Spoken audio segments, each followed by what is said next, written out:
Please help me, Mr. Kevin. So thank you very much for coming on to my podcast and my show. Thanks for having me. Yeah, you're welcome. Through introduction of Sean Dover. So this is the first time. Shout out to Sean. Yeah, Sean. He's a good man. He's a very odd man, but he's a good man. No, he's got a good heart. I like him. Yeah. Now, what I would like to go into here is, so we haven't met before. So you're like, what are you? You're a life coach, or like, how would you describe yourself? I think I tried to escape the idea of a life coach because it just sounded too general. But I think I'm just going to end up at life coach. You know, so I tried mindset coach, I tried business coach with a little bit of psychology or human behavior specialist. But in the end, what I really just do is life coaching. We'll just call you coach. Yeah, Coach. yeah. And all right, so I'm trying to do something different. So what I want to ask you is, so what's your favorite color? Red. Why? I think it's the color of power. Okay. And it's the color of aggression and intensity. For me personally, and because I don't feel like anyone has the accurate or objective definition of these colors, so it's just what comes to me naturally. Yes. And I felt like for me, one of the things that's always been a strong point of my life and really helped me in my life has been my intensity and my aggression. In order for me to escape and overcome some of the challenges that I've had to overcome in my past. So you have an aggressive tendency, or that's like where does that aggression come from? That's a really interesting question, man. Like, I'll tell you what, like, this is definitely taken in a different direction that I haven't gone before. But I would say that because when I was born here in Australia, and because I was kind of brought up with a lot of bullying, and brought up, with a dad that, I love and we have a great relationship now. But it was a lot of, his way of motivating me in an Indian family is literally he would have a phrase that said, "You're worth nothing." And he would repeat that again and again and again. So it's like, and I felt like when you're in a position like that and you're a young kid, kids respond very differently. And my way of responding to that type of bullying, feeling like I was absolute crap because I was the only Indian who actually sucked at academics, plus that, you know what I mean? It was That's unheard of. Yeah, you're either a doctor, a lawyer, or a failure, right? And I was definitely in the failure category, right? Yeah. But I think from that came this, in order to survive and because I knew that I had potential and I knew that I was made for more than the labels that were put on me. My way of responding to that was aggression. Yeah. Right? So back to your question, I feel for some reason, red always represented aggression to me, and it has always been something that actually helps me. Now, fortunately, I've been able to nuance the aggression a little bit more, control it a little bit more, use it in certain environments a little bit more, which I think is the way that it needs to be used. Because at any time you take one emotion and it goes out of control, then you could say it starts destroying your life, right? Yes. But I've been able to control it. But Like a fire. yeah, like a fire. Yep. Yeah. Yeah. Red's also life force, blood. Yep. Okay. I love red. Red's one of my favorite colors as well. And it's got a lot of, yeah, there you go, brother. That's it. Yeah. There's a lot of, there's a lot of things that you can attribute to red. Yeah. But one of them is also passion. Yes. It's passion. Yes. It's also compassion as well. Yeah. So whenever you look at something, you look at one trait, you must look at the flip side. So you have passion, you have compassion, you have you have aggression, but then you have unchecked aggression turns into rage. Yep. I suffered from a lot of rage. Yep. When I was younger. I don't have as much rage now because rage is not good. Yep. Okay, but that rage was just built up, pent up frustration and anger. Yep. So that's very interesting. All right, now, what's your favorite food? Just before I go into that for a second, one of the things I'll mention is often people who suffer with a lot of anxiety, they say one of the things is unprocessed rage. Yeah. Which is really, really interesting. Yeah. Based on what we were talking about earlier. So what's my second favorite color? Is that what you're asking? No. What's your favorite food? Oh, I love this question. I would say Don't say butter chicken, bro. Otherwise, I'm going to get I was cancelled. close. Yeah, Close. that's it. Close. I was going to say Culturally inappropriate here. I'd say like my last meal would probably be 2 cheese naan and beef vindaloo. Oh, fuck. All right. Yeah, you got me. Yeah? Yeah, fuck. I love that. You stuff. like That's Indian good. food? I love Indian I love you. Because my colleague Anup, good mate of mine, Yeah. shout out to Anup. His dad cooks like Indian dishes. They're Indian, so he's going to cook just whatever dish at home. He's got the spices in there. Yeah. He brings it to work. He walks past me. I do those ones. I'm just walking past. I know he's about to eat. I'm like, oh, what do you got there? I fucking know what he's got there. I'm having a look. And he's like, oh, get a fork. Are you going to give me some? Yeah, no, he gives me. I'm just eating. I'm like, oh my God, like can your dad just bring me more, bro? I'll pay. I want this. Like he just cooks so good. Yeah, I love Indian food. It's fantastic. So full Beautiful. of flavor. Beautiful. Now, on the final question here, what is your favorite or what is your most, what is your favorite or most memorable childhood memory? Oh, okay. Would you consider 13, 14 childhood? Sure. Yeah? Of course. Okay, yeah. cool. Yeah. Cool. Because usually when people say childhood, it's usually under 10. But Up to you, I bro. would say when I went to a talent quest and I was supposed to do because I play the drums, and I was supposed to do a drum off with another kid from my church who was kind of the age of me, who'd been drumming almost the same age as me. Yep. And I knew I was kind of better anyway, so I was kind of confident about this. So I showed up to The kid was talent 6 years quest. old, bro. What did you expect? He was African though, so Africans always they got the rhythm, man. They got an advantage. They got a natural rhythm, bro. But I showed up, and what ended up happening was I was excited. I was like, I've got more experience than this guy. Got to beat this guy, and it turned out that this guy didn't show up. So you won by default. Well, no, not really. So what ended up happening was there was another drummer there Yeah. that had been drumming for like 40 years. Oh, fuck. So at this point, I'd been drumming probably for, I don't know, it was about 4 years. And this guy's been drumming for 40 years. And he was just like, a nice guy. Yeah, okay, I'll do the drum off with you. And I brought my kit that was worth like $250 that my dad bought at this garage sale, falling apart. It's all right. Put it up on stage. And this guy, he starts off. So he starts off with this electric kit, and he just plays the craziest drum fill I've ever heard. Like all that kind of stuff. And the crowd was just like, whoa. And in my head, instantly, my heart sank because I was like, there's no way I have anything again on this guy. And I remember, and I'll find the picture for you later as well. We can play it maybe on a part of this podcast. But I remember there was a certain band I used to listen to called Disturbed. Oh, I love Disturbed. Yeah. Love Disturbed. Oh, Yeah. dude. Yeah, Dude. Yeah, so I just started playing a lot of their beats, which wasn't crazy shit, but it was just very specific, powerful beats that just sound really cool. And I just played from my heart. My heart just played. And I got up, I don't know what happened, and my brother shared with me pretty much what everyone was cheering. And I won.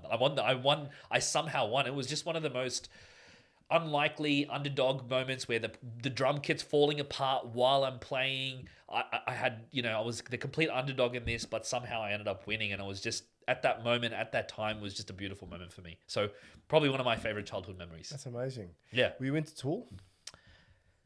46 and 2, I like that song. Yeah. And there's another one that I think I don't know what the song's called, but a couple of Tool songs. All right, cool. Yeah. Now, look, however old this person was, drumming for 40 years, going up against a 14-year-old, do you think he could have gone a bit easier in the beginning?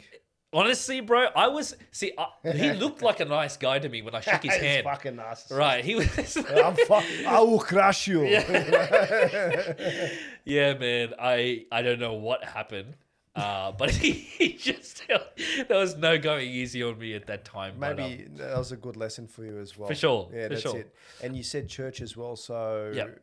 So you didn't go. So your family is Christian. Yes. Yep. But Yes. it's not down the traditional path of of Being Hindu. Yes, or Yes, yes, Hindu yes. or Sikh or whichever one it is. Yeah, yeah. So I think back in my family line, it was if you trace it back, I think it's Hindu. Okay. But as I was born, my grandma was already Christian anyway. Okay. So All right.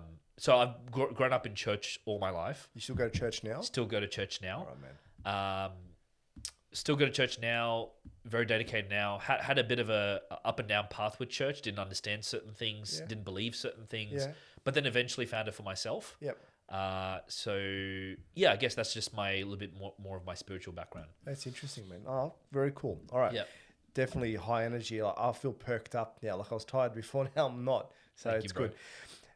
So I would love to go a little bit into your childhood. Yep. And just that's how we can gauge and find out. So if you can just tell me a bit about your childhood there, and then we'll just see how else we go from there and where this conversation goes. Easy, bro. So for me, growing up in Doonside, which is a suburb in Sydney, Western Sydney, and I'm sure that you probably heard of Doonside before. Yes.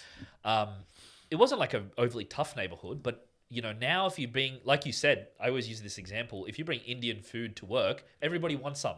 Stodgy's looking for it, you know? 100%. 25 years ago, No. it looks like poo, it's smelly, Yeah. it's like yuck, you know what I mean? So that was the vibe around anyone who had brown I know skin. they pay $25 for a dish, you know? 30 these Yeah. days, bro. Insane. 30 I would yeah. never do. By the way, my dad owned an Indian restaurant. That was a large part of my life too. Yeah.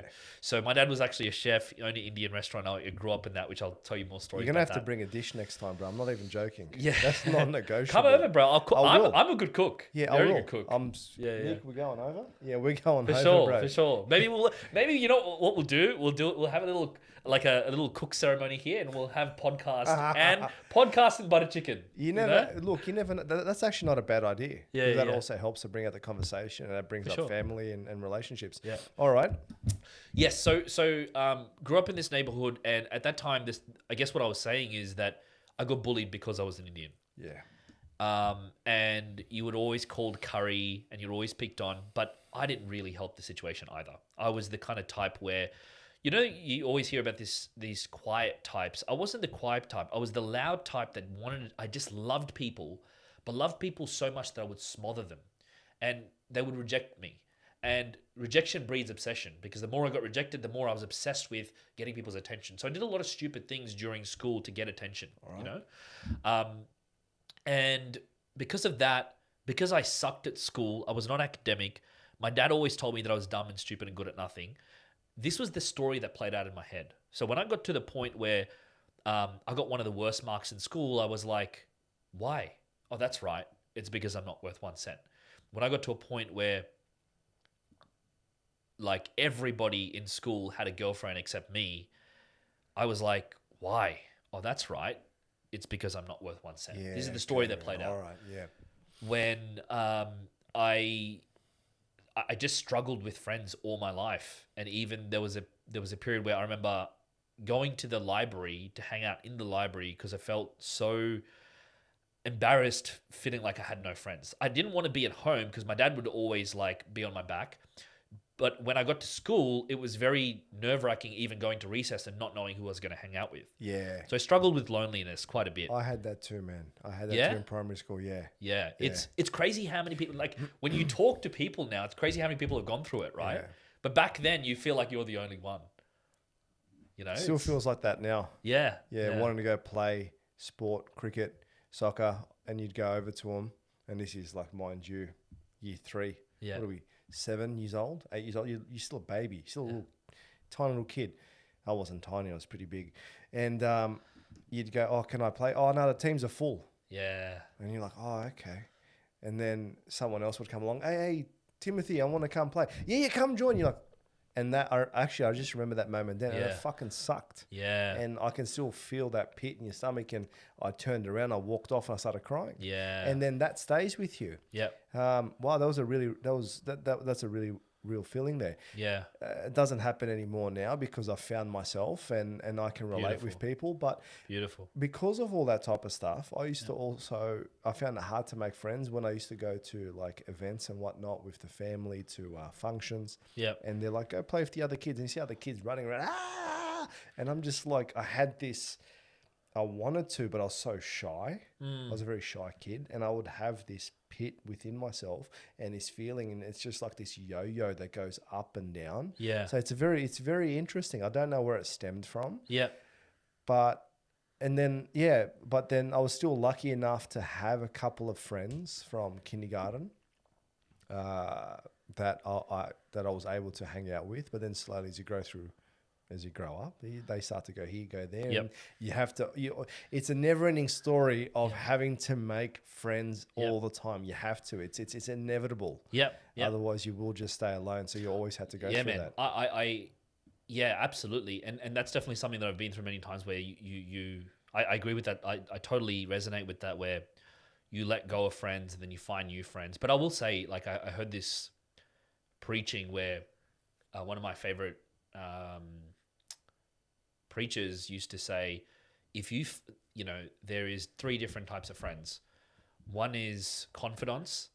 These are the people that will be with you and they're for you. Like, if you get in jail, they're not trying to bust you out of the jail. They're in jail with you. Yeah. They'll be with you in your bad times. They'll be with you in everything, right? And they're there for you. And the second group of people that you'll ever come across is constituents. These people are not for you, but they're for what you're for, which means that when their agenda is no longer met or they're not getting their benefit out of you, then they'll leave you high and dry. Yeah. But if you're particularly broken, you'll confuse constituents for confidants. And you'll think your constituent is your best mate when not really. Maybe they want to hang out with you because you're rich. Or maybe you've got a certain friend group. And the third group is called comrades. And comrades they're not for what you're for. They're not for you. They're not for what you're for, but they're for what you're against. So it's almost like uni friends. It's like you team up for a particular subject, or for a particular project, and then you beat that project, and then that's it. You're off. So you don't really get offended by those people. But in order to find a confidant, which are very rare, you'll only get 1 or 2. This is what he says. If you even find 2 in your lifetime, count yourself as lucky because they hardly ever come along. These are friends that will always stay with you. And if you want to find who is a real confidant, when you receive some sort of good news and everyone's celebrating, be careful and really watch what their reaction is and to see if they're actually happy for you. And if they're really genuinely happy for you, then great. That might be a confidant for you. But if not, smile, turn around, walk the other way, because they're probably not for you. They're probably just what you're for. Now, a wise thing to do is to get very clear about who is who in your friend group. This is just for anyone who's listening. Because when you do that, you don't really feel betrayed anymore. Yes. You know what I mean? Like for me, there was friends that I used to hang out with, and I used to think that we were best friends because we're hanging out at church or whatever, but they wouldn't hang out with me, or they would betray, I would think they betrayed me, but they were never for me anyway. You know what I mean? Whereas now when I have friend groups, if I go out and I have a group of friends that I party with, I know that they're not the friends that I call when something's going wrong. I know that. I know their constituents. I know that they're with me for fun. We're here to have fun. You know what I mean? So I think the wiser and the more mature we get, we have the ability to be able to categorize who is a confidant, who is a constituent, and who is a comrade. So I don't know where I was going with that, but doesn't matter, man. This is because when I was younger, I was confusing all of that. Yeah, wow. I was lucky enough to have one friend. Just one friend. I had one friend that for majority of my life we were friends up until we don't talk anymore, but I would still consider as a brother. But the thing is, you don't know at that age, like when you're younger, you don't know how to discern that. You have no experience there. But the thing is, your parents need to teach you that. But then my parents had their own issues. I don't even think my dad has a confidant, to be honest. Very interesting. And it's interesting now to see him in his later life, those friends that he really thought were there and whatnot sort of aren't. But then he's got some other friends that are. But he's a very interesting person. My mum's also one that's very, that had them and then are not there. So it's very interesting dynamic. myself now, I know exactly who I can trust and who I can't trust, Yep. and who I don't trust, and Yep. who I'll give a little bit to. And I'm very, very self-aware in that aspect, and especially Yep. with my friends. And I do think I know I have a couple of those confidants. I have a couple, Yep. more than a couple of them. Yep. And I have work Blessed, bro. colleagues. I Blessed. have work colleagues. I have other people that we just roundabout. But when I was younger, did not know. So that's where a lot of our issues stem from. Yep. Is from that point there where you would tell someone a secret or something happens. You think that they'll back you. Yep. And then they don't. They just walk away like, what the hell was that? Yep. Yep. But yep. now if that happens, like, oh, okay, Yep. fucking comments gonna get you, motherfucker. You know. Yeah, fucking- yeah. Or I kind of expected this anyway, you know. yeah. So yeah. Exactly. so I think going back to, you know, you're saying when you're young you don't really have the discernment, right? And I think sometimes to get to the point where you do have the discernment, you have to get hurt a couple of times. Of course you do. And not only do you have to get hurt, you have to get hurt in a way where you don't close your heart. Because Yeah. because you can close your heart and then get to the point where you're like, nah, I'm done with friends. And I've seen that happen. I'm done with people. I'm closed off to this relationship. I'm closed off to leaving myself vulnerable, whether it's a romantic or a friendship. And then you get to a point where you're not letting anyone in. You do more harm than good. Yeah. So it's being able to be hurt while keeping your heart open. You know, in saying that, I used to, because I'm a Reiki practitioner, I do other little bits and pieces and Wow, stuff. bro, I yeah. didn't know that. Yeah, well, not many people do know that. Wow. So I was doing that before, and then it wasn't paying the bills, bro. You know. Yeah, It's for like, sure. how much do you charge? I'll just do it anyways. But now Yeah. with engineering, making a lot more money, and then I went down that path, and no one knows a lot of stuff. Yeah. The one thing that I used to say to a lot of, because it was mainly just women that would be coming for sessions and other course, things. yeah. The men are, there's a couple They're of, more intuitive. They're more oh, in line. so much, yeah. so much, They're so more much better to work with. Yes, Women are a so lot much better easier, to work with. a lot Yeah, easier. yeah. But then there was a couple of men that would come across, but it was other issues. But anyways, you'd hear these stories as what you just said. Yeah. And one thing that I'd always say to them was, okay, look, that so-and-so broke your heart or something, whatever happened. Okay, you learn to discern more, to like put up some,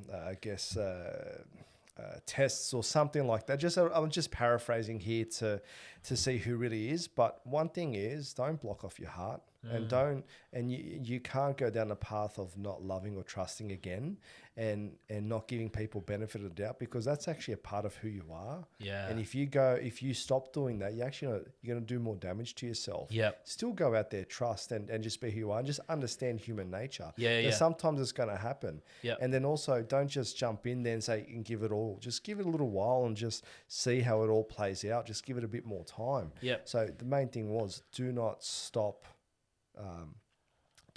loving, do not stop trusting, and do not stop being who you are. Yep. Some people are just meant to just be full of love and give it to the universe out there. Just don't Yep. stop and close it off. Yeah. Yeah. You know? Yeah, for sure. Well, first of all, you know, I think you're really going to resonate with this, because I know you really love spirituality, and now it makes a lot more sense to me that that's definitely a value for you. You've done Reiki and you've had these conversations, and I can tell you think in a very spiritual wavelength. Yeah. I don't know if you've heard the book before, but I think that you're going to love it if you haven't. It's called The Untethered Soul. I've heard it, but I haven't read it. Okay, read that book, and I'll tell you why. It reveals something really, really cool. So it had a chapter about energy, about just your energy, like your ability to just have energy and to be excited and to just have high energy in your body and the way you move and the way you talk and how alive you feel. And it goes, this is how you have high energy at all times. And I was thinking, okay, what are they going to reveal? Like, you know, is it going to be your food, or is it going to be your exercise? Is it going to be your sleep? And he said something really interesting. He just said, never close your heart. And when I first read that, I was like, okay, kind of get that. But then it really sank in. Because think about all the adults, 40, 50, 60 plus, and you could see they have low energy, but you can see they've closed their heart. People have hurt them. Yeah. People have betrayed them, or they feel. People have let them down, and they keep running this story and this narrative, and you can feel that they closed their heart. And it's so funny that those people don't have energy. So the people who have the energy, it just made so much intuitive sense when I started looking around my friends, looking around at the people. It's actually so true. How you have high energy is you just never close. Now, like, is that hard to do? Like, for sure. I'm not here saying it's easy, and I've struggled with that myself, but it is true. I got you there, man. But then it's also saying, like, to what level? Like, what does it mean to close your heart? Like, what does it mean to close your heart? How do you close your heart? Yeah. Do you stop living? Do you stop loving? Do you stop doing the things that you enjoy? I think also a big part of it is also reliving memories of when people hurt or things like that and being triggered, which eventually going to have to go through, which is not easy. Yep. But that's what life is. Yep. That's what life is. Right. I think you answered it. I think it's all those examples that you just gave. It could be anything. It could be in a relationship where I get hurt and now I close myself and don't allow myself to get vulnerable with another guy. And now I close myself off and I'm protecting myself and not letting that person in. Or it could even be I have failed, something nothing got to do with relationships. It could even be I failed at this particular diet so many times, right? And now I'm closing myself up to the possibility that there could be another possibility that I could change. And I feel closed because I've failed so many times before.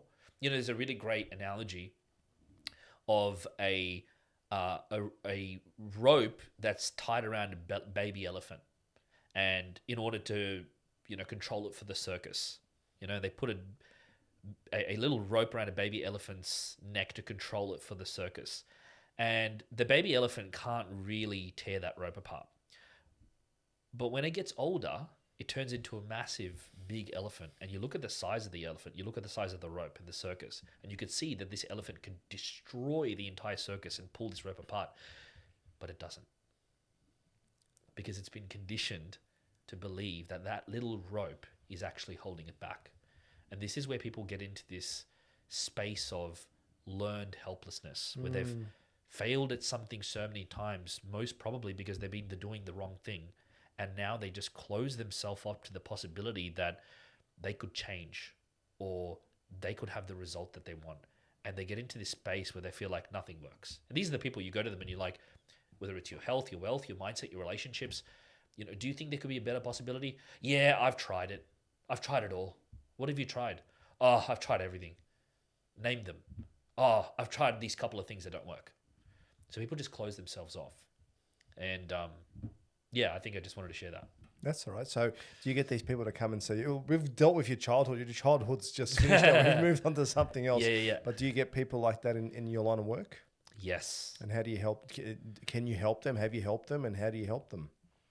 So that's a good question. I want to start off with, can I actually help them? If people are coming from a place of learned helplessness, can I actually help them? And one of the things that I'll say about anyone who's in a position where maybe they have an opportunity to help someone transform, because I know, when you go through your own spiritual journey, you've learned all these tools and lessons that you want to help people with. So it's probably very hard for you to see people struggle when you know that if they listen to some of the things you do, some of the things that you tell them to do, their life could be different. Yeah. But how do you navigate something like that? Because we all get into situations like that. And for me, it's like a business thing. I think the important thing to realize is that you can never change someone, but you can always influence them. Yeah.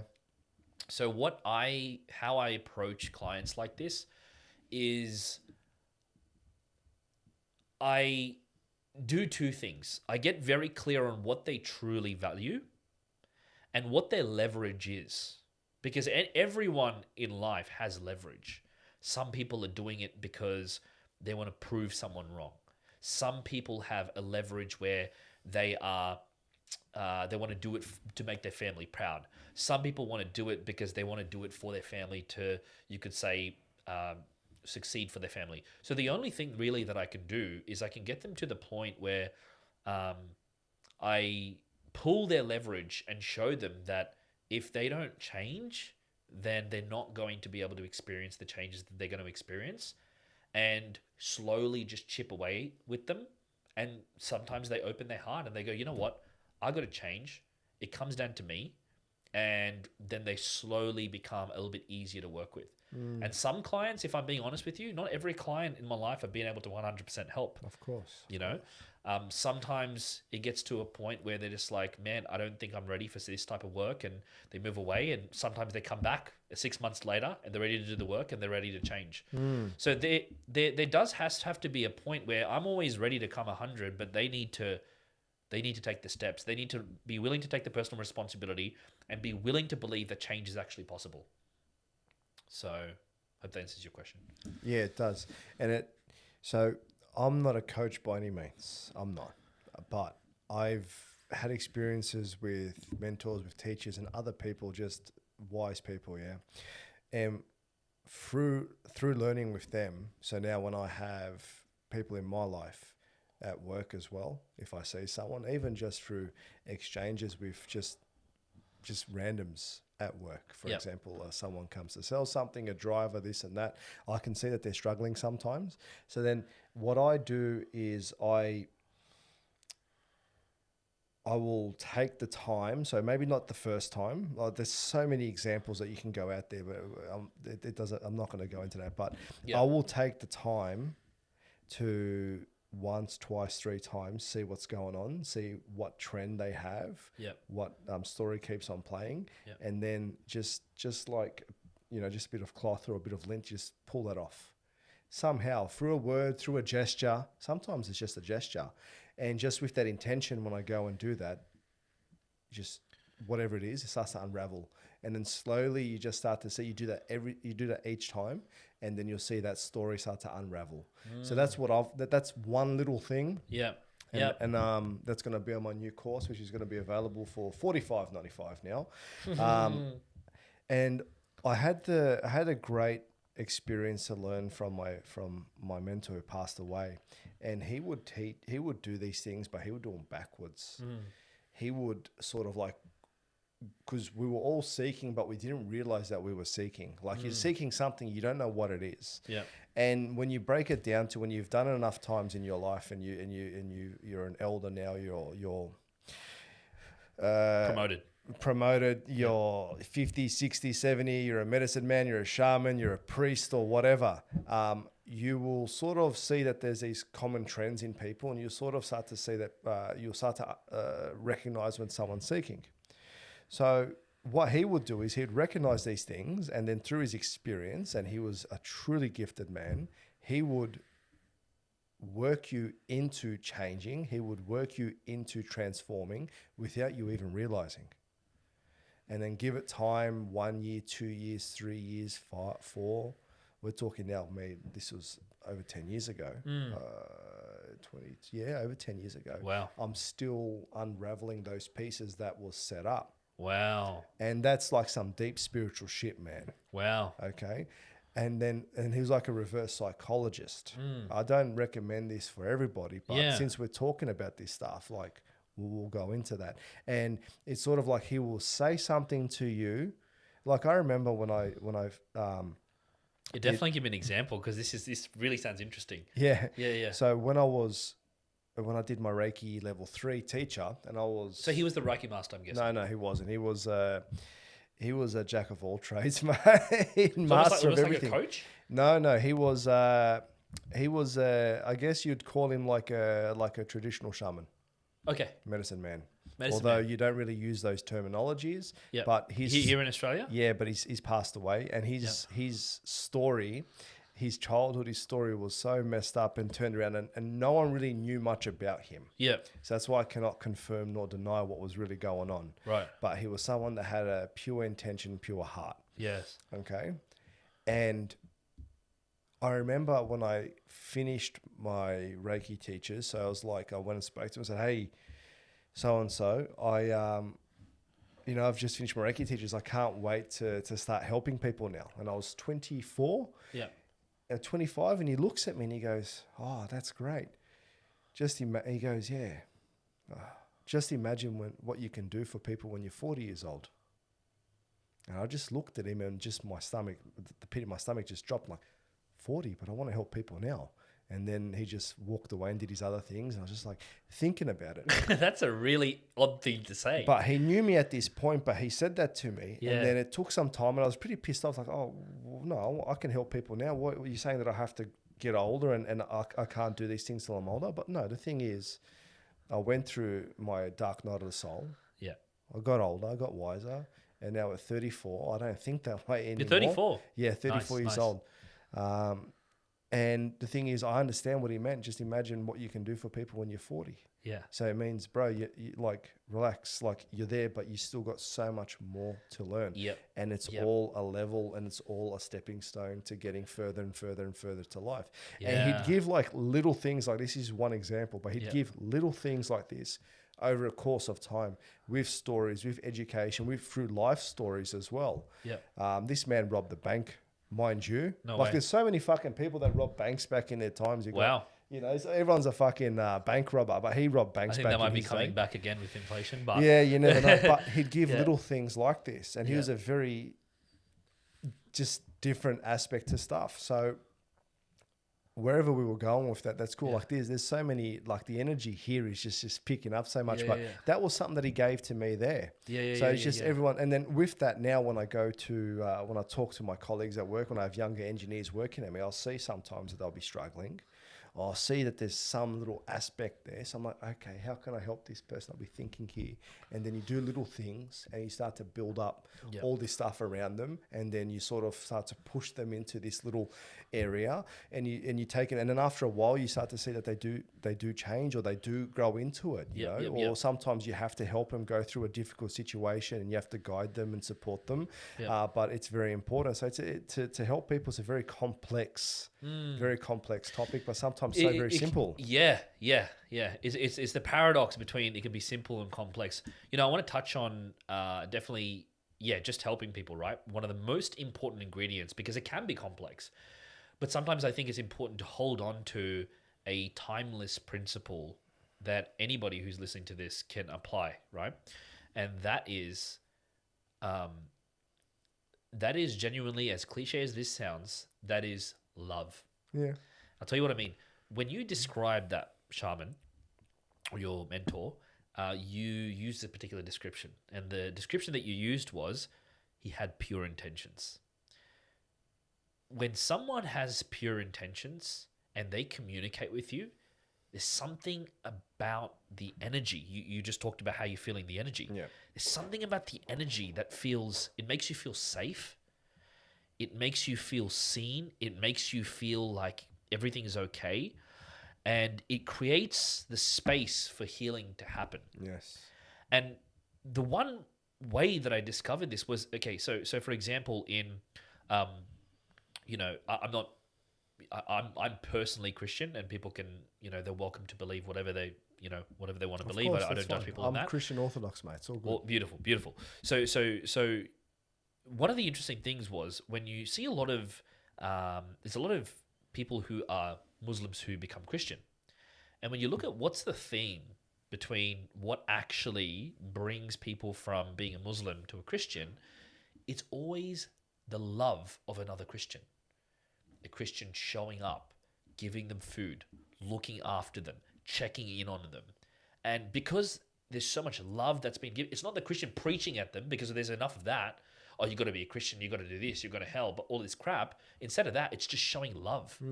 And out of the love is where that happens. And the third way that this came to me, this insight, was that I'm obsessed with what creates human transformation. I'm obsessed with modalities, whether it's neurolinguistic programming or Reiki, or whether it's the DeMartini method, or whether it's there's so many different methods and modalities, and cognitive behavior therapy and dialectic behavior therapy, and just so many different modalities. I started realizing something, there was an initial search for what's the best modality that's actually going to transform someone. And I went to all these workshops and I did all these certificates, and I realized something. When I was at those places, there was always a moment in that place where someone was doing like a practical, and live on stage, they would help someone transform or move through something. And I thought to myself, hang on, this is happening in NLP. This is happening at Tony Robbins. This is happening in the plant medicine. This is happening over here. What's the common theme? The common theme is how authentic you really are and how much love you're showing in the moment. That's it. So this is why it's really interesting, because you said, I'm not really qualified to be a life coach, but you have been a life coach many, many times. It's like before I became a life coach, before I learned any of the modalities or the tactics, I was already life coaching. And so many of us have done that. How many times, Dodgy, have you had conversations with mates where like you just have a pure intention for them, and they come to you with a problem, and you say something and you don't know where it comes from, and they walk away, and you could see that you made a true difference. Oh, it does happen, yes. Where does that come from? It's love, it's pure intention, it's authenticity. So one of the principles coming back to like, hey, what do you do? How do you deal with this? Is sometimes, yeah, it can be complex.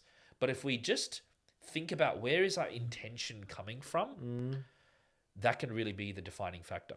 And you know what? This is interesting. It goes into sales. Because you've even probably had situations where, you know, when it comes to sales, or anyone who wants to get into sales, or any business owner has to be good at sales, right? So you've all had a situation where you feel like there's a product that you needed to buy, but you felt like the salesman was doing something to you rather than doing something for you, right? He was like commission breath and desperate. You can sense that energy from him. Real estate agents. Real estate agents. Not all of them, but... I coach a lot of real estate agents, so I got to be careful what I want to say, but... Car salesman. Absolutely, yeah. Or they're worse, right? But essentially, like, then you've also had a situation where you don't even need a product. You don't even need that product, but because you felt the genuine love and intention from that person, genuinely just wanting to help you and serve you, you ended up buying the product. Yeah. And that's why it comes down to the most powerful thing is authenticity. And that's been a guiding force, because many times as a coach, in the middle of the session, dude, you get tired, or you've had a bad day, and sometimes it's very hard to think about, what do I need to do in this moment to really help this person, because all this crazy crap's going on. And the one thing that I've always been able to rely on is coming from pure intention and really wanting to serve them, and just kind of coming from a place of going, God, I need to help this person. I don't know what to do. I'm trusting you, and the words just come out. It just does, bro. Yeah, I know. Yeah. I know. It's a higher energy out there that we don't understand. Yeah. But when you've gone down that calling, it'll come. Yeah. Talking about, so it's funny you mentioned about these things about sales. So on the next episode that's dropping at the end of the week with Sean, we're talking about sales, and it was going down exactly the same path or the same line of what we're discussing here. Wow. Which not exactly in your high energy words, but very similar. So it's very interesting. Yeah. But you come back to a word which is intention. Intention is one of the most important things. Intention, it comes across in everything. You can feel other people's intentions, whether they're good or bad. Yeah. Okay, and it comes across all aspects of life, through sales, through courtship, through family members, through whatever. Okay, you can feel the intention through a chef when they're cooking. Yeah, I remember we went to me and my mother. We were near Bondi, and there was a butcher there. It was a really good butcher. And we went there and we went and got got steaks and whatnot and all these different meats. And one day we said, oh, can you also, just they're a bit thick, can you smash them down? And for whatever reason, I just looked at the guy and he started to get cranky. And the way that he was hammering down the meat, he was putting... intention. It was not good. Yeah. Went home, cooked it up. It's like, I literally can feel this person's anger in here. Or you can, when the chef's cooking for you, like when your parents cook for you and are in a good mood, you can feel love. Yeah. And that's what that is delicious food there. Yeah. But you can also feel when someone's having a bad day, when they've got a heartache. I can sometimes feel that it's like, oh, I'm not vibing with this now, and I feel this in this way. So intention is very important. Now, when you go to sell something to someone, you have to have a good intention. Fuck the commission. I know you're going to make money from it. I know that you probably, you need those dollars to come in, but hold on a second. You're selling something to someone. Have pure intention. What would you like? What do you want? Are you looking for this? I don't think this is right for you. I think this is right for you for this and this reason. And that comes across. How many people that were able to buy houses, go to real estate agents and they go to buy a house, and when that person's got a good intention and they're upfront with you, that leaves a mark. Okay? Yep. Car salesman, same thing. Any type of exchange, even coming here with Nick and coming to the studio, pure intention. All right. And that's a plug for Betar Media. Okay. But that is, honestly, it's pure intention. I want the best for you. Yeah. And that's very important. So you Yeah. sit here, you're comfortable. Imagine being pushy. Yeah. And you can feel, I don't want to do this, and or you feel like you're being conned into something. Yeah. Okay. Yeah. So that's important. Yeah, Okay. So yeah. I'm glad that we got into the sales part, because how many times people would also come to work and they want to sell items, or they want to hire out items to us. Yeah. And then I just, with my brash, the way that I am, I just break it down. It's like, bro, what's your what do you want? This is what we want. What do you want? So we can align, and then we can build a really good relationship there. So that's important. That takes years to learn that way. Yeah.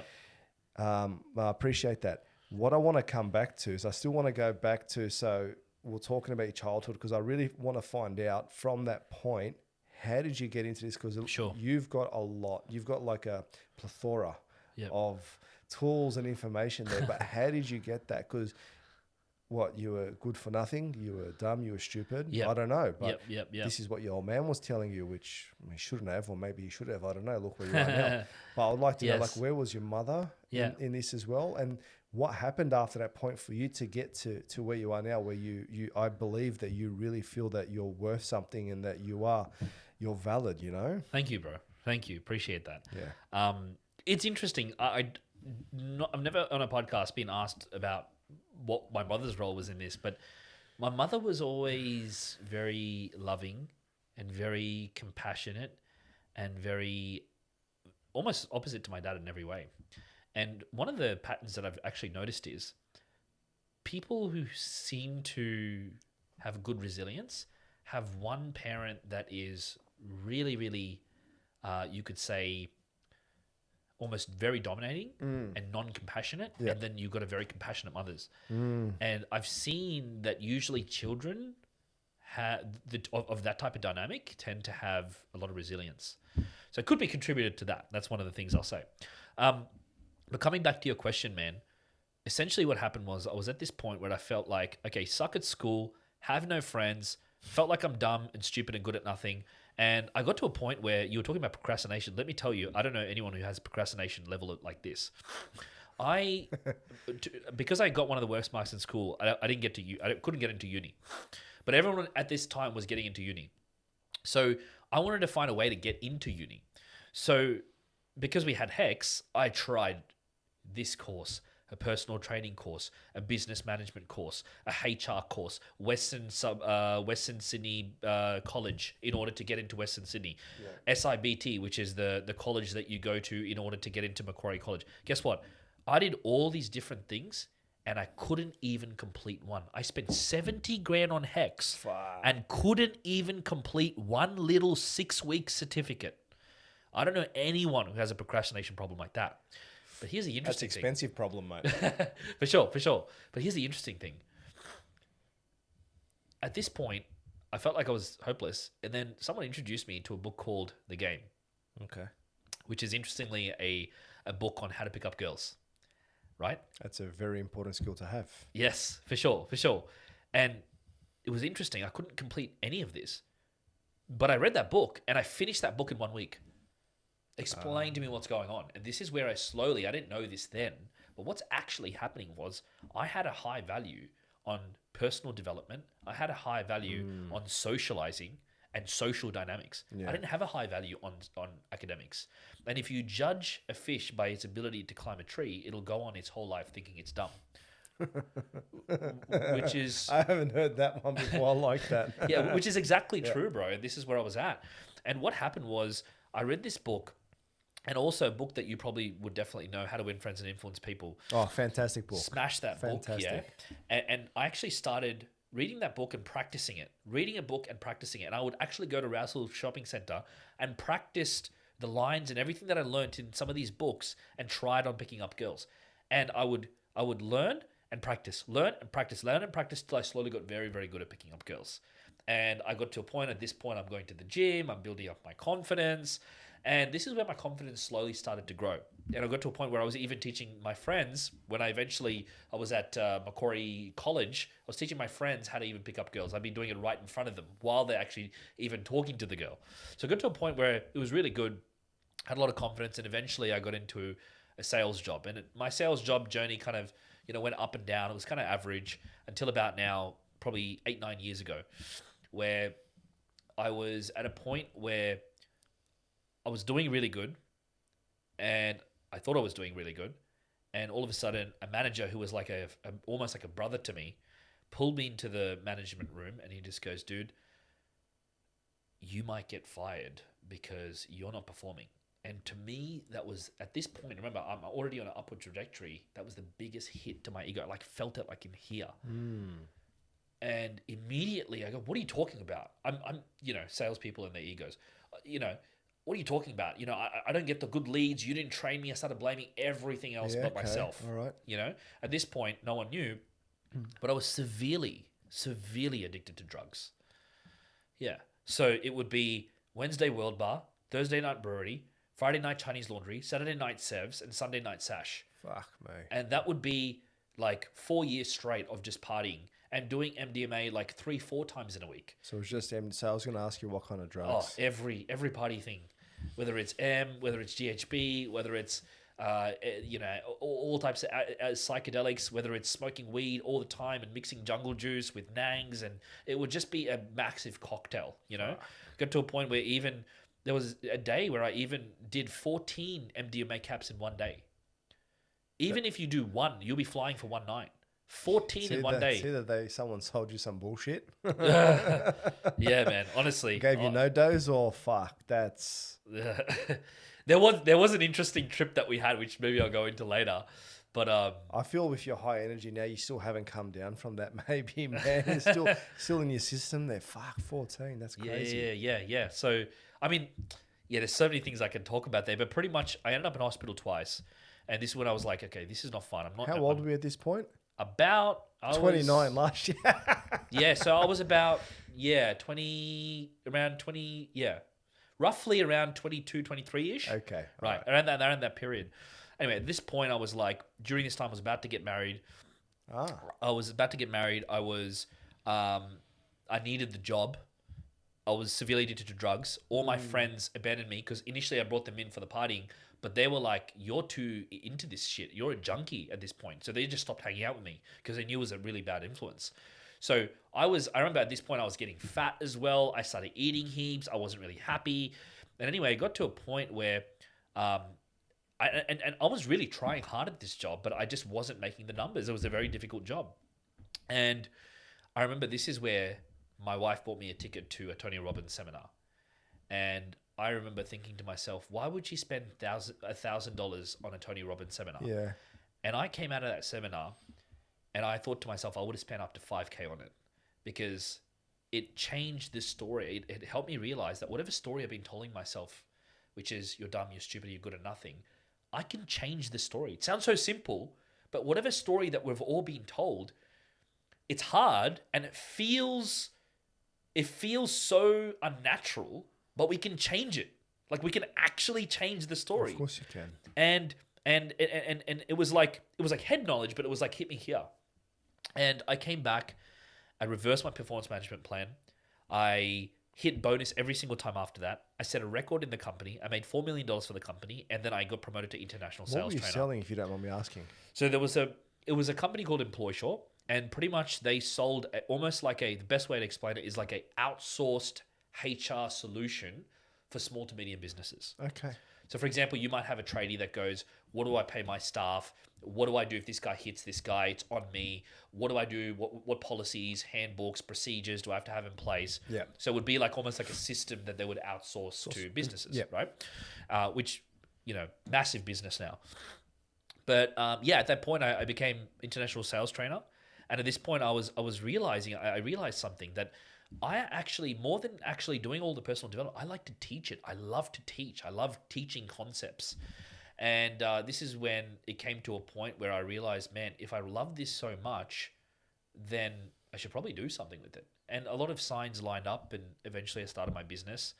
Initially it was called Invictus Mindset Coaching. I like that. Because Invictus is one of the most important things to me. I like that. And that's a separate story as well. But that's pretty much how I got started in the business, bro. And then from there, it's just been a journey of ups and downs and an awesome trajectory. And growth that I think has sped up so quickly. Because I think when you're a coach, dude, or any type of healer, even yourself, you've probably experienced this.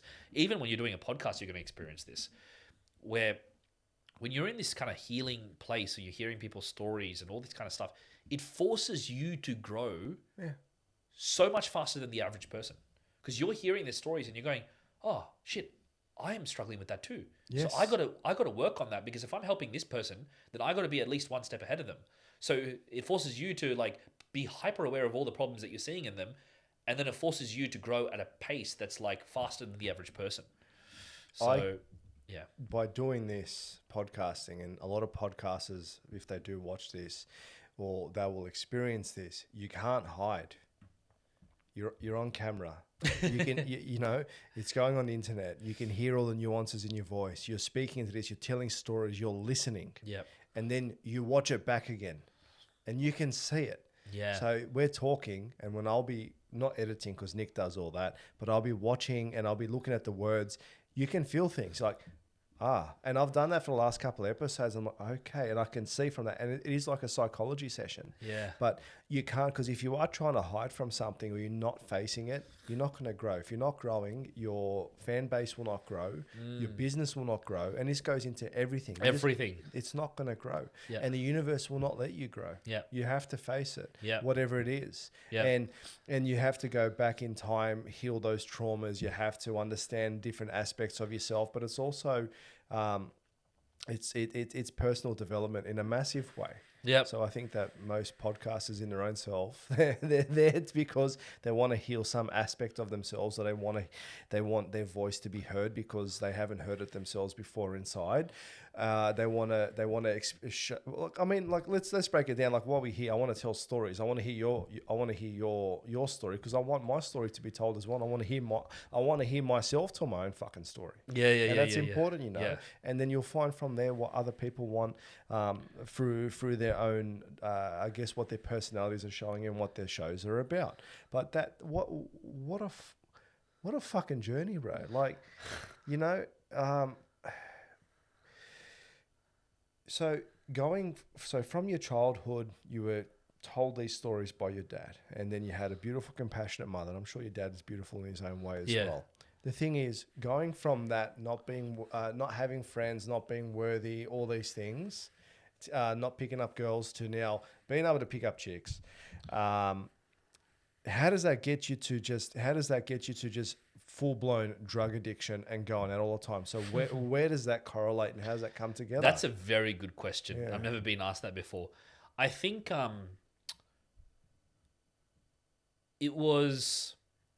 think there's different types of confidence. I think there's a difference between confidence and there's a difference between authenticity. Okay.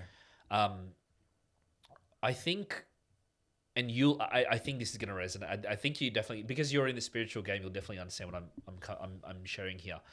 I think what really happened was the energy of my comeback from, you could say, me feeling like I was worthless. So what actually happened, if you go deeper into the story, was that it all really, like, I felt low. I sucked at uni, all this kind of stuff. But I had this relationship with this girl where I was friend zoned with this girl for like 4 years straight, right?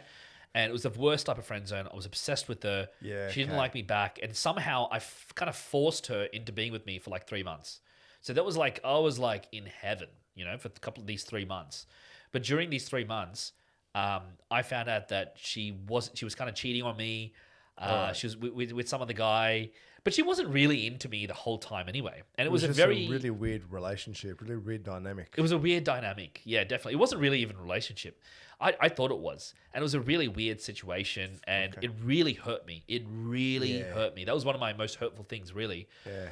And that was the big dynamic. That was the big change, because at that point, I remember I couldn't stop. I couldn't sleep. I couldn't think. I couldn't eat. And from that came a part of me that's like, this is where the aggression came from. Because just like, no, I'm going to show her. And it started off with wanting to show her. But out of this aggression came this Andrew Tate-like persona. Because I had a very...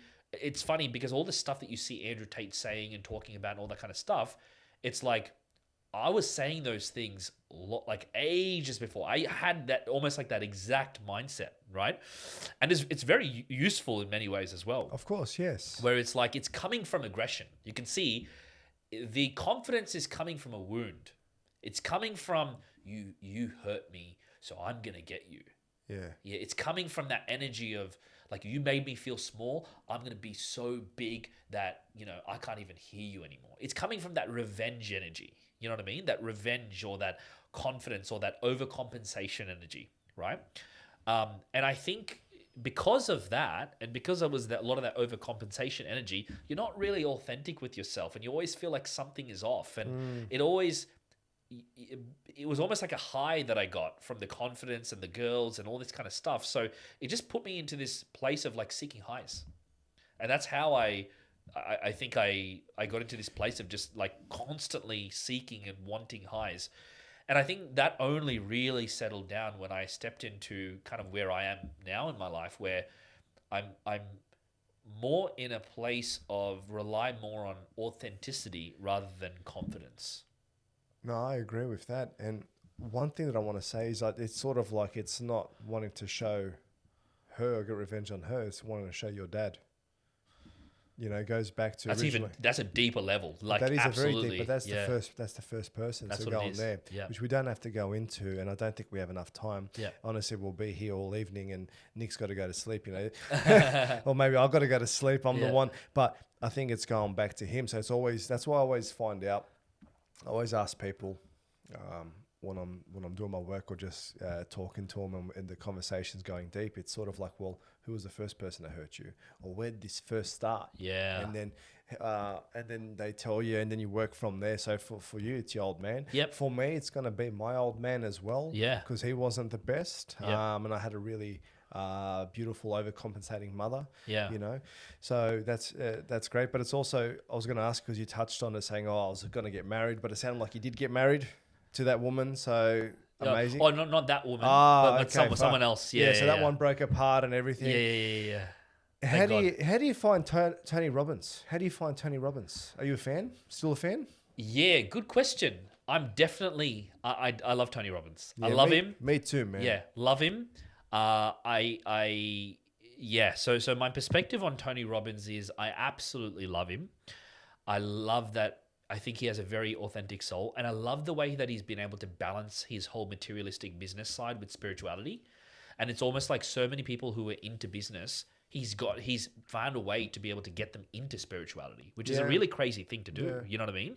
And he was doing this ages before. Now spirituality is becoming a big thing. Now it's in, but before he was doing this back in the day.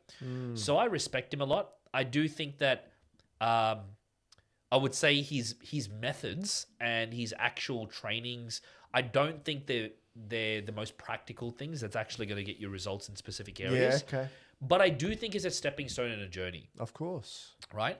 And my personal view of Tony Robbins was I actually had a infatuation. Now, this is a lot, like we won't even have time for this type of stuff in the podcast, but I had a huge infatuation on Tony. And the reality is, what we all tend to do this. We all tend to put someone on a pedestal. Yeah, of course. When we put someone on a pedestal, we put ourselves automatically in a pit in relation to them. Yeah. And we tell ourselves that what we see in them is something that we don't see in us. Yeah. And this is why when you put someone on a pedestal, you stop yourself from the ability to play at their level. And this is why maybe you've seen it where someone comes up to you and they give you a compliment and they look up to you like, Stodge, you're so great at this, or your podcast is so great, or how come you speak so well? And you can feel the energy of them looking up to you. It's almost like an energy of, you're so good at this, but I suck. Like you're so, like you can do that, but I'll never be able to do that. And what I'm saying is, when we put people on a pedestal, we stop ourselves from the ability of being able to play at their level. This is what people do all the time. They put up Elon Musk on a pedestal or this person on a pedestal, and what we don't see that those same traits that we see in them is inside us. Of course. So I actually had to do there's a particular process which we can talk about one day, but there's a particular method where you actually resolve that. And what you actually do is you go, what do you see in them? What are the traits you see in them? And you own it. Yeah. And you go, let's just say you see his hard work. What are the 100 times that I have worked hard like that? And you see his intelligence. Okay, and then you go, where do I have that same intelligence? And you own all those things until you level the playing fields and you start realizing that what you see in him is also within you. Yeah. And that allowed me to see Tony Robbins a little bit more of a centered frame. But Yeah. in summary, love him. Great stepping stone, and have a lot to respect about him. Fantastic. Yeah. Because you said something there. What are the 100 Yep. or 100 traits or 100 whatever? So why 100? Okay, so so it doesn't need to be 100. Yep. It just needs to be until you feel a shift. So this is a very particular method, by the way. Very interesting. Yeah, well, this is definitely we might end up talking about this even off camera. But one of probably the greatest transformational modality that I've ever learned is easily the DeMartini method. Yeah. Okay. Have you heard about DeMartini? I've heard a little bit, but not too much. He's on another level. Yeah. The guy is not from this planet. Like, I would say, probably the most intelligent man that almost ever lived, I would say. And he's walking this earth right now. Yeah. And his knowledge is on another level. He's almost taken psychology and put it into mathematical precision. He's almost turned psychology into mathematics. And he's studied all the ologies: zoology, geology, geography. He's studied 299 ologies, 100 books in each one of the fields, and he's condensed them all into universal laws and put it in like a very specific methodology for you to transcend your mind and go into the higher mind. It's crazy. And there's so much I can say about it, and we probably won't have time to really go into it, but it's a very powerful method, and it's been a real strong part of what I do to help clients and also what I do in my life as well. Amazing. Yeah. Do you feel that after being on, so one thing I want to get into, do you feel after being on like drugs for a while, do you feel like there's any repercussions after that, or? Yeah, that's a very good question. I think this is where I'm at right now. I don't have the exact answer to that, but I think in a way, once an addict, always an addict. Okay. And that sounds negative, but it doesn't necessarily have to be. As an example, I was addicted before and I almost had like an obsessive personality. Yeah, gotcha. But I find that same obsessive personality in my life now. Yeah, okay. It's like you're saying, it's like you have this high energy, but now it's in business. Yeah. I'm obsessive about my business. I'm obsessive about going to the gym. I need to release that intensity in something, but you just find a different way to do it. I had another client who was like addicted to ice, one of the worst addictions you could possibly ever have. Thank God I wasn't addicted to that, right? And he got off that, but just as addicted as he was on ice, he's obsessed with the gym. Yeah, okay. You don't see a difference. And it's funny, I even see in the Bible, you've probably heard of Paul. And you see that, before he was named Paul, he was named Saul. And he was killing Christians and persecuting Christians. And God gives him a vision and says, why are you doing this to my people? And after that vision, he changes and he starts helping the Christians. Yeah, okay. And the same intensity that he was killing Christians, he starts helping Christians. Yeah, gotcha. It's the same level of intensity. Yeah. And what I take from that is almost like there's certain traits that you will never leave. You just have to find a more resourceful way of dealing with them. Yeah. So I think it's beautiful because now you look at someone like Cohen Ray. You've probably heard of him. Doesn't ring a bell. Top business coach in Australia. Yeah. And same story. ADD, dyslexic, which I have as well. I haven't been diagnosed for dyslexia, but ADD, yes. And for him, you look at him and he wasn't able to concentrate, wasn't able to focus on anything. But here's the interesting thing. Now he's crushing at a business. Yeah. So it's a Makes superpower. sense. Yes. So that's the way I see it. Yeah. How, with your business, so basically I want to get into your business. So how are you going about now helping people? So what are you actually doing? You doing one-on-ones? Are you mentoring? Do you take people and mentor them? You do face-to-face? You're doing group sessions? Like what do you enjoy doing? Yeah, so what I have enjoyed has kind of shifted from time to time, but what I do right now is I do one-to-ones. I do one-to-one coaching. I do groups, and our group programs aren't always running. It just depends on the time of the year. And then mainly I do workshops for companies, workshops for some of the smaller businesses that I do. So those are really the three ways that I operate. And you own this story, yeah. This is you. You're accountable for it, and you don't. Obviously, you've talked about it on the podcast, but you don't mind sharing it, and you're accountable, yeah. So what I'm saying is that you've owned what you've done, and the stigma of being on drugs and all these things, but it's turned you into who you are. And some other people would shy away from that. Yeah. But I find that, as you say, you keep on mentioning authenticity, and that's true. You have to own it. I think the other coach that I had, Coach Huey, he's also his authentic self, and he doesn't mind talking about, he talks about things that he's done as well. So it's a very powerful thing when you own that. Yep. Yeah. That's actually probably one of my favorite principles, Stodgy. Yeah. So one of my favorite principles is, I would say there's 3 levels of mindset. The first level is rejection. And this is for anything, right?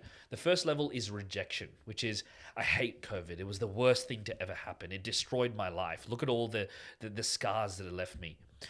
And this is where the masses are. This is where most people are, rejecting situations with their boss, what happened in their past, what is happening in their life right now. They're rejecting it. They hate it. They resent it. The second level, which is a little bit higher, is also where most people are, which is toleration, where they tolerate the problem. COVID, it destroyed my life, but I guess there was some good that came out of it. Oh, I get it. Yeah, some good came out of it. Woo! But the third level and the highest level is love.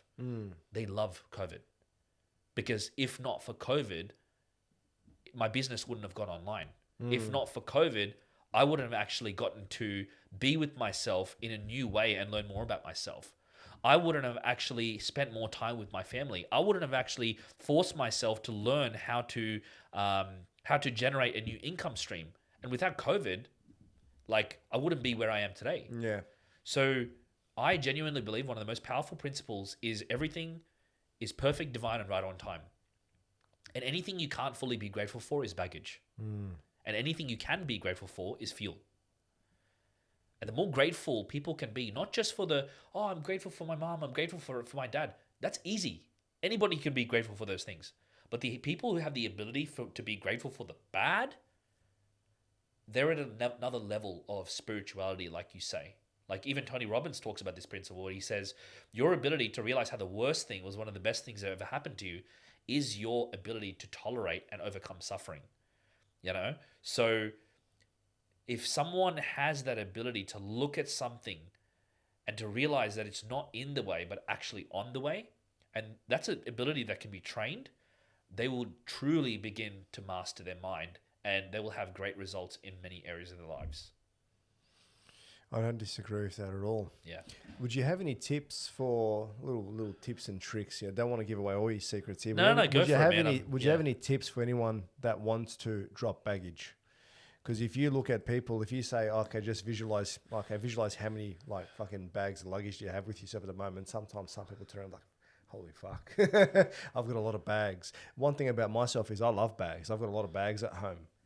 Now I'm starting to realize, why do I have so many bags? What am I storing this stuff? So what tips would you have, like a little tip or 2 tips on how to drop baggage? Very good question. Love that question. So 2 very, very powerful things. Number 1 is that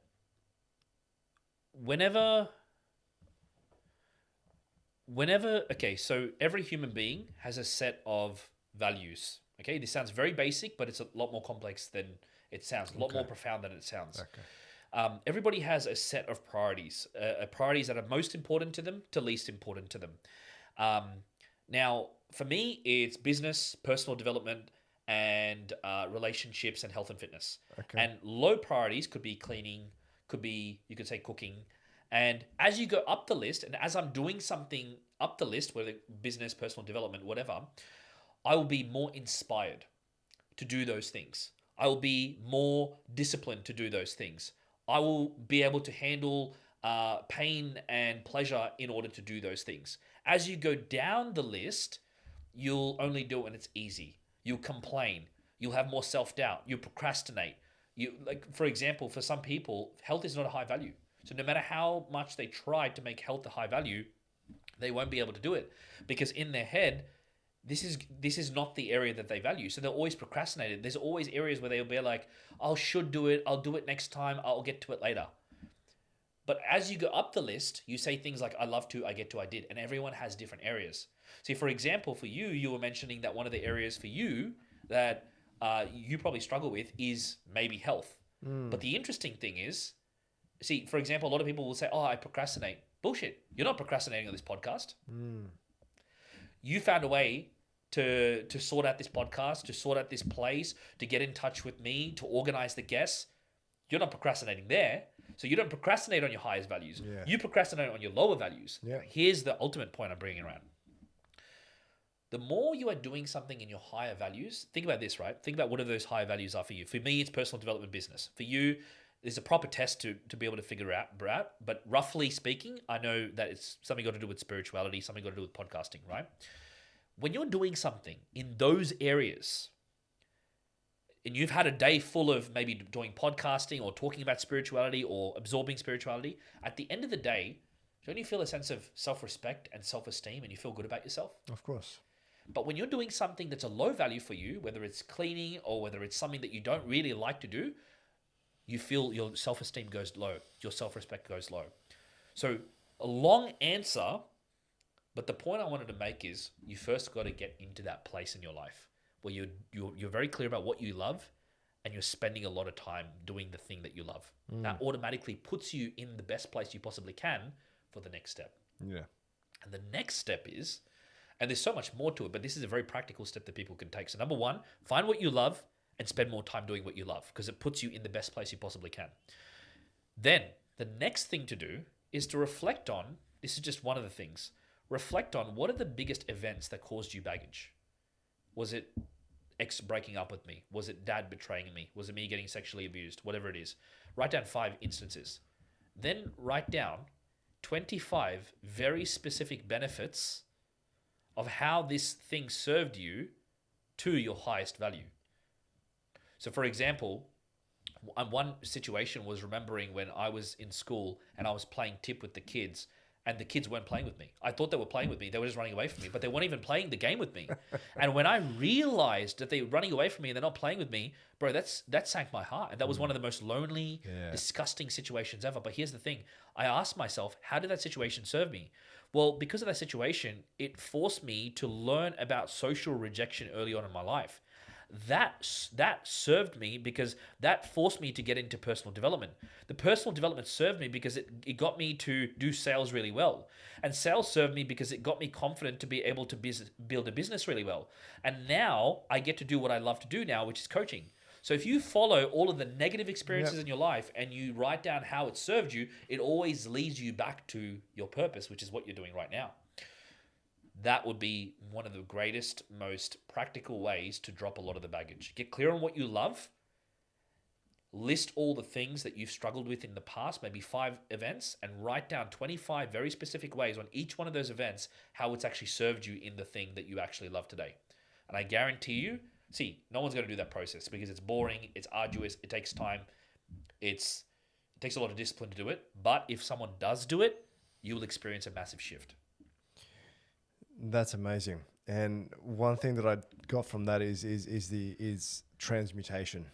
You take a negative and you can transform into a positive. Yeah, bro. And you have to do that. Beautiful. You have to do that. It's like if you look at it from a medicine or shamanistic point of view, that is snake medicine. You transmute it, so it's negative, and you work on it and you make it into a positive. And that's what you have to do. You have to take those negatives. Alchemizing. Yeah, sorry. Yes, it is exactly You'd love alchemy. that term. Yeah, yes, it is alchemy. I was thinking about something, the alpha brain wasn't working, but it is transmutation, it is alchemy. Yeah. And it's a transformation. Yeah. That's very powerful stuff. Yeah. And you can do that for many aspects and many different things in your life. Yeah. One final thing that I want to get into is, what advice would you give that little Kevin back in the day? At any point, the younger self, what advice would you give him now, knowing what you know now?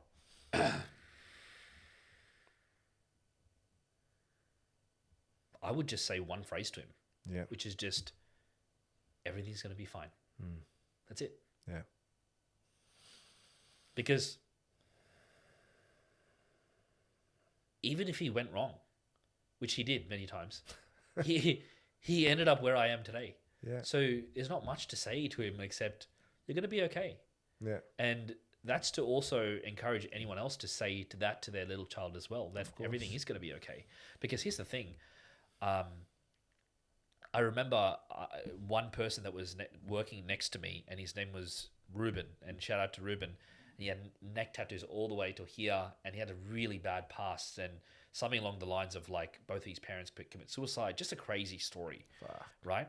And I remember he was a really funny guy, and we always used to kind of laugh with him and make all these jokes with him. But he'd been to prison, and he's had a lot of stuff going on, and he had a tattoo here, and I go, "What does that tattoo say?" And he read it out, and it just said, "I'm still here."